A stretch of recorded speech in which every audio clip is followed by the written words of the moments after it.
गुरुर्ब्रह्मा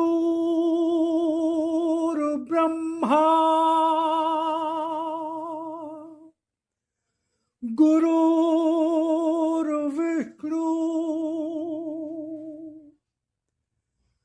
गुरुर्देवो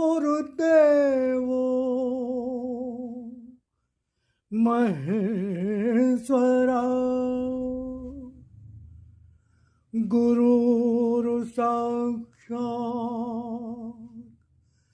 परब्रह्म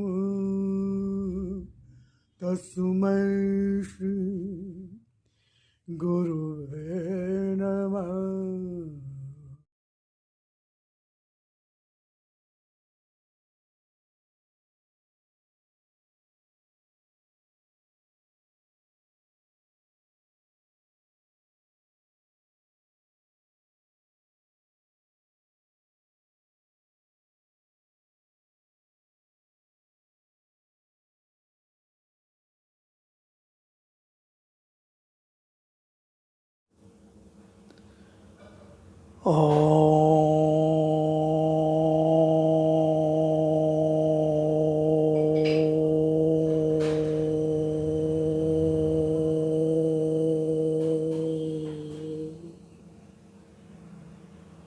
ॐ भूर्भुवः स्वः तत्सवितुर्वरेण्यं भर्गो देवस्य धीमहि धियो यो नः प्रचोदयात्। हे प्राण स्वरूप, दुख नाशक, सुख स्वरूप परमात्मा, मैं तेरे उस अनिर्वचनीय तेज का ध्यान करता हूँ जो आनंद देने वाला है। हे प्रभु, मेरी बुद्धि को, मेरे कर्मों को अपनी ओर ले चल। ओम ओम ओम। भगवान ने कहा, जन जन तक पहुँचो, जहाँ अंधकार है उस मन तक पहुँचो जहाँ मेरी पुकार है। इसी उद्देश्य की पूर्ति हेतु मैं इन वाणी की सामग्री को आपके समक्ष लाता रहा हूँ, लाता जा रहा हूँ, लाता रहूँगा। तो शुरू में मैं भगवान की वाणी का परिचय देता हूँ, जिसमें 2 से 3 मिनट लगते हैं। उसके पश्चात भगवान की वाणी का प्रारंभ होता है। अगर आप बहुत व्यस्त हैं, समय नहीं है, तो मैं समय दे देता हूँ कि कहाँ से भगवान की वाणी का प्रारंभ होगा। तो समय का अभाव होने पर आप वहाँ से उसको सुन सकते हैं, अन्यथा मेरा तो निवेदन आग्रह होगा कि आप उसको पूरा ही सुने। ओम ओम ओम राम।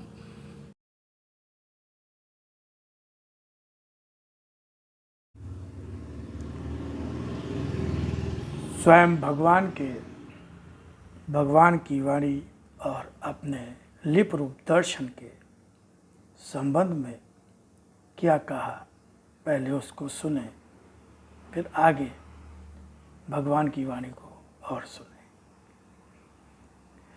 वाणी को समझो, उसके एक एक अक्षर में अर्थ भरा है। कोई भी शब्द, कोई भी अक्षर मात्र भाषा का खेल नहीं, यह शक्ति है। वाणी है मेरी, जिसका रूप साधारण नहीं, जिसकी प्रामाणिकता को तलाशने अन्य कहीं नहीं जाना होगा, फिर भी उसके अक्षरों में मेरी वाणी का विश्वास लेकर, उसके रूप में मेरी शक्ति के दर्शन का विश्वास लेकर ही डूब जाना होगा। तभी पहचान सकोगे मेरी, तभी पहचान पा सकोगे मेरी, तभी पहचान पा सकोगे मेरी। इसी तरह आज भी तुम्हारा आराध्य भगवान ने, जिस तरह से भगवान श्री राम, भगवान श्री कृष्ण आए और उन्होंने असत्य धर्म का नाश किया, जब प्रभु श्री राम आए तो रावण मारा गया, जब भगवान श्री कृष्ण आए तो कंस और उसके सारे संगी साथी मारे गए। इसी प्रकार भगवान कह रहे हैं, इसी तरह आज भी तुम्हारा आराध्य फिर आया है तुम्हारे सामने। इसका रूप आज है वही जो पहले भी और सदा से ही पिता के रूप में, भगवान के रूप में कहते और पुकारते रहे हो अपने कष्ट भरे क्षणों में। और इस रूप में भी दर्शन जो मेरा है उसका प्रयोजन भी वही है। लिप रूप में मेरी शक्ति का यह दर्शन किस तरह सारे युग का असत्य और धर्म समेटकर सत्य और धर्म का प्रतिष्ठापन करता, स्वयं ही देखना। तो ये भगवान ने अपने जिस रूप में वाणी आई उसको भगवान ने अपना लिप रूप दर्शन कहा, और फिर उसी का हिंदी अनुवाद उसको भगवान ने अपना भगवान की वाणी कहा गया, जो भगवान ने उसको अपना शत रूप दर्शन कहा। अब आगे सुनिए भगवान की वाणी बहुत ध्यान से।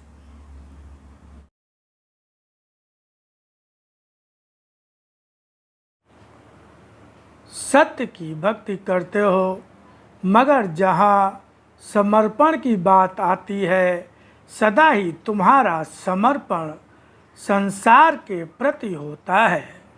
क्योंकि जहाँ मोह होता है, जहाँ ही कुछ पाने की आशा होती है, वही मनुष्य समर्पित हो जाता है। मुझसे जब तक तुम्हारा मोह नहीं, इच्छा पूर्ति होती नहीं दिखाई देती, तुम समर्पित हो नहीं पाते। समर्पण भक्त के जीवन की मुख्य अनिवार्यता है। सत्य तुम्हारे जीवन की शक्ति और ऐसा विश्वास हो जाएगा जिसको लेकर संसार में जहाँ भी बढ़ो तुम्हारी जय हो। सत्य तुम्हारे जीवन का दृढ़ विश्वास बनकर जीवन की गति कम ना होने दे, कर्मों में ठहराव ना आने दे। यदि वास्तव में सत्य तुम्हारे मन का स्वार्थ या अहंकार नहीं होगा, तुम्हें शक्ति देगा। जब भी यह सत्य अपनी शक्ति से तुम्हारे मन में मद भरने वाला बन जाएगा, तुम्हारे शरीर की सारी शक्तियों को क्षीण कर देगा। भक्त जब सत्य को अपने अंतर में मुझे धारण करने के रूप में ग्रहण करता है, तब भाषा में उसका मैं नहीं आता कि उसने कहा इसलिए हुआ, उसने कर दिया इसलिए हो गया। वह स्वयं को नगण्य मानते हुए भ्रमित नहीं होता, सत्य को पहचान कर रहता है। अधिकतर व्यक्ति भक्त होते हुए भी जब सत्य की शक्ति के मद से मदान्ध होने लगता है, सत्य को भूलने और स्वयं को पहचानने लगता है, यही उसकी बहुत बड़ी भूल होती है।